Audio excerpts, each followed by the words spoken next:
Smoke, smoke, and more smoke. Why the summer was the smokiest around the globe. The Ocean Cleanup Project pulls in their largest haul yet. Could this mean the end to the Great Pacific Garbage Patch as we know it? That patch of trash that's floating around the Pacific is now twice the size of Texas. I'll give you 2 tips on things you can actually do to make an impact. Hydrogen trucks might be the future of long-haul trucking. Could this mean that Tesla and Elon Musk have their first real competitor? We decided to switch some things up this week at StuffTV and do a segment I call StuffTV Current Events. How often do you watch the news and see all this climate noise out there and wonder what's real, what's overhyped, what should I actually pay attention to, what's just noise, why should I care? So I decided to try something up and switch it up and explain the why behind the what. Let's get into it. As we all know, depending on where you live, smoking conditions are a norm or something that just kind of passes by periodically. I live in the Pacific Northwest. I've been here for over 40 years, and I'd say the last 7 years, we've seen the most smoke we've ever had every summer. And it's really sad because the best time of year here is in August. And so if you look out the window, we often have really bad days. In fact, we've had some days where it has actually been the most polluted area on the planet due to wildfires that come in from not only Canada, but also Eastern Washington.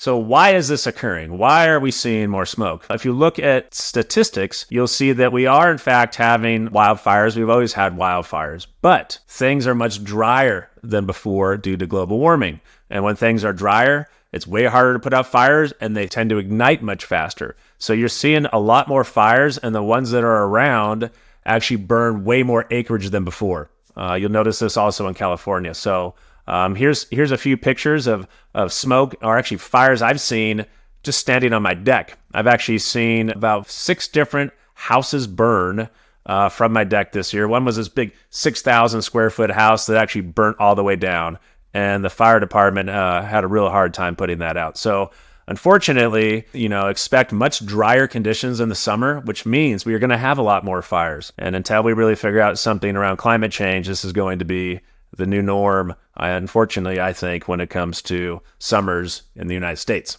Could hydrogen trucking be the future of long-haul transportation?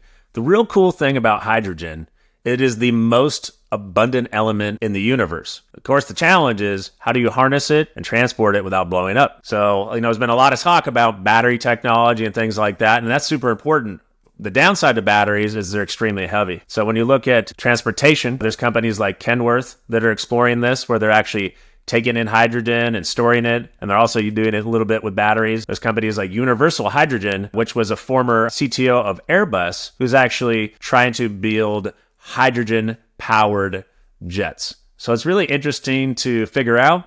Also, the other interesting point here is how do we harness and move hydrogen around? That's always the challenge here. But we can also tap into our most abundant resource here in the US, which is our natural gas grid. And so there's other really cool companies out there looking at this, trying to figure out, how can we harness that natural gas, turn it into hydrogen, and then make it really abundant. So if there's a hydrogen-powered truck that's down the freeway, maybe they can just charge on the side of the freeway, or maybe there's hydrogen that's right next to an airport. So it's really interesting. It's still very early days with this, but I think this is going to be a really interesting future when you think about hydrogen and our most abundant element out there. Who doesn't love going out and eating fast food all the time? But it is fast food, and we eat billions of these meals a year. So what are the impacts of all this trash that we waste all the time?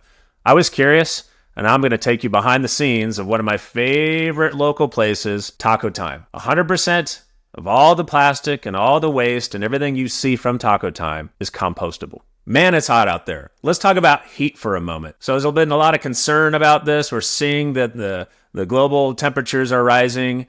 And for the folks that don't believe in global warming, let's just look at facts.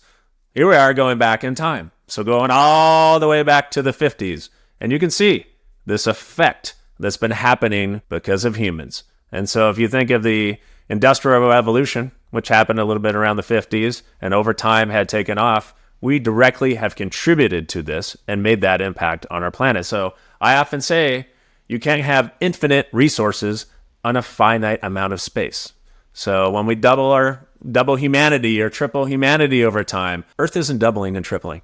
So let's think about that for a minute and just be factual about it. Also, take a look at how hot it's been in Iran. Can you believe this? Could you imagine going outside and experiencing that?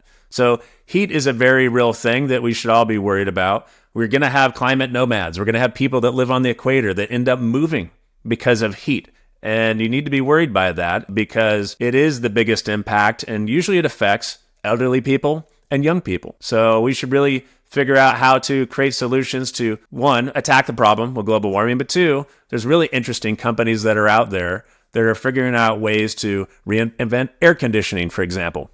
Recently did an interview with a company called Blue Frontier AC, who is literally rethinking air conditioning from the ground on up. So I think there's some interesting innovations there and things to be aware of. A lot of times when you think of climate, people say, oh, I can't really make an impact. But when it comes to our oceans, you definitely can. 25% of the waste in our oceans come from two types of plastic. Number one, our grocery bags. So use the reusable grocery bags. Put them in your door in the car so you don't forget them in the trunk. Do that. Number two, we produce as humans 500 billion plastic water bottles a year. That's 1 trillion every 2 years. Where do you think a lot of those go? They end up in our oceans. So find one of these reusable water bottles, make it handy, treat it like putting on a pair of shoes, and do this instead. If everyone did that, we clean up 25% of the plastic waste that's floating around our oceans.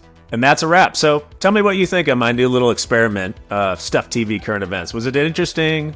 Share it with friends. Give me a thumbs up, thumbs down. Just give me some kind of feedback. Let me know if this was helpful in any way.